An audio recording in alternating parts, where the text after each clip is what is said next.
Hello students, welcome back to our channel Bikash IQ. আজকে তোমাদের সামনে উপস্থিত করতে চলেছি স্ট্রং রুটস থেকে এপিজে আব্দুল কালামের লেখা এ স্ট্রং রুটস, যেটা অটোবায়োগ্রাফি। এখান থেকে তোমাদের জন্য অথেন্টিক নোটস তোমাদের সামনে তুলে ধরেছি, যেগুলো কিন্তু বিগত সালের কোশ্চেন অ্যানালাইসিস করে এবং বিভিন্ন রকমের মডেল কোশ্চেন সেট থেকে অ্যানালাইসিস করে তোমাদের এই কোশ্চেনগুলো তোমাদের কিন্তু দেওয়া হয়েছে। তো এই কোশ্চেনগুলো তোমাদের জন্য 2027 সালে থার্ড সেমের জন্য খুবই ইম্পর্টেন্ট হতে চলেছে। তো একটু স্কিপ না করে তোমরা আমাদের ক্লাস দেখতে থাকো। আর যারা বিকাশ আইকিউতে নতুন ভিজিট করেছো তাদেরকে বলে রাখি, এই চ্যানেলে কিন্তু এরকম অনেক ধরনের নোটস কিন্তু দেওয়া হয় এবং এখান থেকে কিন্তু অনেক অনেক কিন্তু কমন আসে পরীক্ষাতে। তো চলো আমরা বেশি সময় নষ্ট না করে আমাদের ক্লাস শুরু করি। আর তোমরা যারা আমাদের অনলাইন ক্লাসে এনরোল হতে যাচ্ছ, এইচএস এবং ফাজিলের সমস্ত সাবজেক্ট কিন্তু এখানে পড়ানো হয়। এই নাম্বারে তোমরা যোগাযোগ করবে 8100191916। এই নাম্বারে তোমরা হোয়াটসঅ্যাপ করবে এবং সমস্ত কিছু কিন্তু পেয়ে যাবে, নোটস ফোটস সবকিছু কিন্তু তোমরা পেয়ে যাবে। তো চলো, এপিজে আব্দুল কালাম কি বলছে। APJ Abdul Kalam was born into কোথায় জন্মগ্রহণ করেছিল আমরা সবাই জানি, মিডল ক্লাস তামিল ফ্যামিলিতে। একের অপশন বি হবে তার সঠিক answer. APJ Abdul Kalam was born into middle class Tamil family. গল্পের প্রথমের দিকে আছে যে এপিজে আব্দুল কালাম জন্মগ্রহণ করেছিল তার তামিল পরিবারে, ঠিক আছে, জন্মগ্রহণ করেছিল। তারপরে আমাদের দ্বিতীয় নম্বরে কোশ্চেন দেখো, the name of Kalam's father. Abul কালামের পিতার নাম কি ছিল? আবুল কালামের পিতার নাম ছিল জয়নুল আবদিন। দেখো সব কিন্তু একদম সিমিলার, একদম সব কিন্তু একই একই, ঠিক আছে। এই দেখো একদম সব কিন্তু একই, কিন্তু সঠিক উত্তর হবে, আমাদের বানানটাও সুতরাং দেখে রাখতে হবে। সুতরাং আমাদের সঠিক উত্তর হচ্ছে 2 দাগের সি দাগ, জয়নুল আবদিন আমাদের সঠিক উত্তর। অপশন 3 কি বলছে, the name of Kalam's mother was. কালামের মায়ের নাম কি? কালামের মায়ের নাম কি? কোনটা হবে বলো? দেখো সব কিন্তু একই রকম, কিন্তু আমরা জানি কালামের মায়ের নাম হচ্ছে আশিয়াম্মা। তো এখানে উত্তর কোনটা হবে? অপশন এ কিন্তু সঠিক অ্যান্সার, কারণ এর বানানটা সঠিক আছে। তাই অপশন 3 এর এ দাগ হচ্ছে সঠিক উত্তর, আশিয়াম্মা। আব্দুল কালাম, এপিজে আব্দুল কালাম যে রয়েছে তার মায়ের নাম কি? আশিয়াম্মা। 4 নম্বরে দেখো, 4 নম্বরে বলছে APJ Abdul Kalam's father. APJ Abdul কালামের যে বাবা রয়েছে, ঠিক আছে, তাই বলছে APJ Abdul Kalam's father had much wealth, much formal education, much informal education, নাকি নেইদার মাচ ফর্মাল এডুকেশন নর মাচ ওয়েলথ। কোনটা হবে? অপশন ডি, একদম বইয়ের লাইন থেকে এই কোশ্চেন এসছে, নেইদার মাচ ফর্মাল এডুকেশন নর মাচ ওয়েলথ। আর তোমাদের বলে রাখি, এর আগে কিন্তু স্ট্রং রুটস থেকে একটা মানে বিস্তারিত পড়া তোমাদেরকে কিন্তু দেওয়া হয়েছে, একদম ওয়ার্ড বাই ওয়ার্ড মিনিং করে তোমাদের দেওয়া হয়েছে। অবশ্যই বিকাশ আইকিউ প্লেলিস্টে যাবা, প্লেলিস্টে গিয়ে কিন্তু তোমরা সবকিছু পেয়ে যাবা। তো দেরি না করে তোমরা প্লেলিস্টে যাও এবং ওটা দেখবা এই ক্লাসটা দেখার পর। আর তোমরা যে অবশ্যই কিন্তু এই নাম্বারে যোগাযোগ করবা, 8100191916 এই নাম্বারে যোগাযোগ করবা, ঠিক আছে। আর সমস্ত রকমের নোটস কিন্তু পেয়ে যাবা, ঠিক আছে, কোনো চিন্তা নেই, সব নোটস পেয়ে যাবা এবং আমাদের ক্লাসে এনরোল হয়ে নাও। এগুলো তোমাদের জন্য খুবই কিন্তু ইম্পর্টেন্ট হতে চলেছে। তো চলো 5 নম্বরে কি বলছে, Kalam's father possessed. Kalam's father possessed, কি পজেসড করেছিল? আর ট্রু জেনারেসিটি অফ স্পিরিট, আর গ্রেট ইননেট উইজডম, নাকি a great innate wisdom and a true generosity spirit. এই দুটোই নাকি, নাকি neither innate wisdom nor a true generosity of spirit. কোনটা হবে? অপশন সি কিন্তু আমাদের সঠিক উত্তর, গ্রেট ইননেট উইজডম এটাও পেয়েছিল, আবার কি পেয়েছিল? আর ট্রু জেনারেসিটি অফ স্পিরিট, ঠিক আছে, এটাও কিন্তু পজেসড করেছিল কালামের বাবা। তারপরে বলছে 6 দাগটা দেখো, Kalam's father Jainul Abdin found an ideal helpmate. একটা আইডিয়াল তার হেল্পমেট সহায়তাকারী খুঁজে পেয়েছিল। কাকে পেয়েছিল? তার স্ত্রী। আর তার স্ত্রীর নাম কি? আমরা পড়েছি আশিয়াম্মা।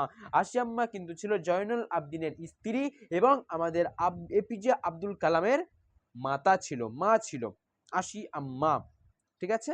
তারপরে 7 নম্বর দেখো, কালামস প্যারেন্টস মানে কালামের পরিবার ওয়ার ওয়ার্ডলি রিগার্ডেড, কি হিসাবে পরিচিত ছিল?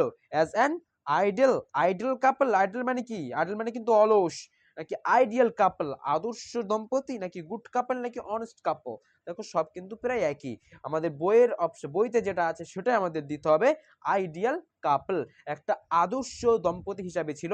কারণ দেখো অন্যান্য দম্পতিরা তাদেরকে দিয়ে উদাহরণ দিত যে দেখো আবুল কালাম যে দেখো এপিজে আব্দুল কালাম এবং তার স্ত্রী আশিয়াম্মা তাদের মতো হও, ঠিক আছে, তাদের নিয়ে কি উদাহরণ দিত। তাই তারা বলছে আইডিয়াল কাপল, তারা হচ্ছে কি আইডিয়াল কাপল।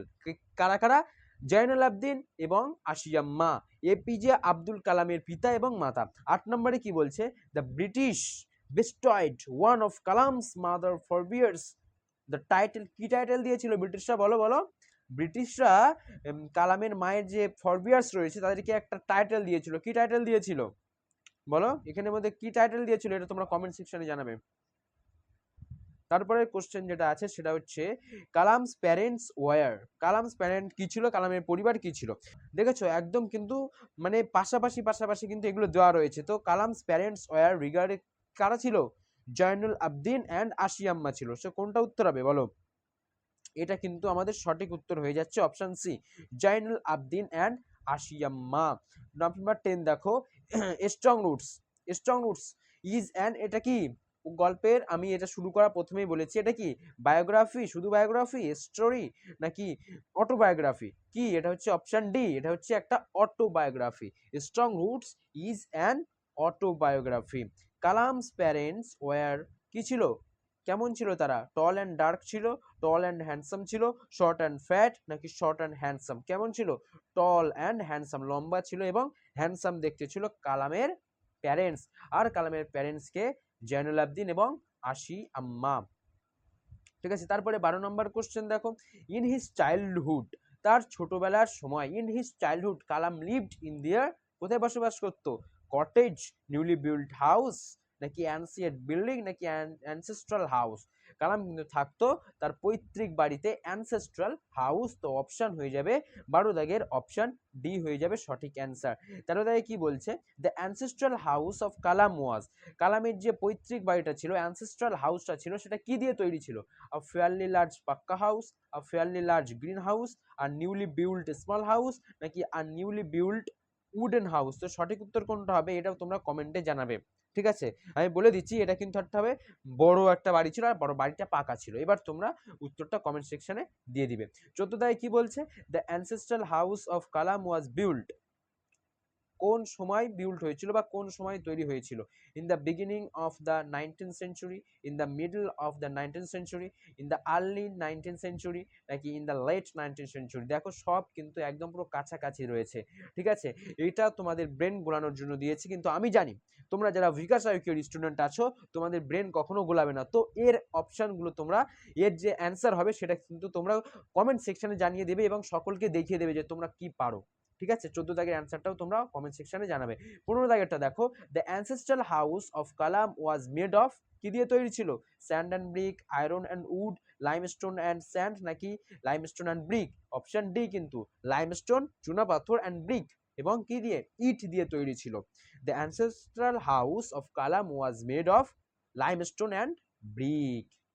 16 দাগটা দেখো, the ancestral house of Kalam was situated, situated ছিল, কোথায় সিচুয়েটেড ছিল এটা, কালামের যে অ্যানসেস্ট্রাল বা পৈতৃক বাড়িটা ছিল সেটা কোথায় ছিল, arch street of Rameswaram, the mosque street in Rameswaram নাকি দ্য পার্ক স্ট্রিট, কোথায় ছিল, নাকি the temple street of Rameswaram, এটা কিন্তু ছিল দ্য মস্ক স্ট্রিট, মসজিদের স্ট্রিটে, the mosque street in Rameswaram.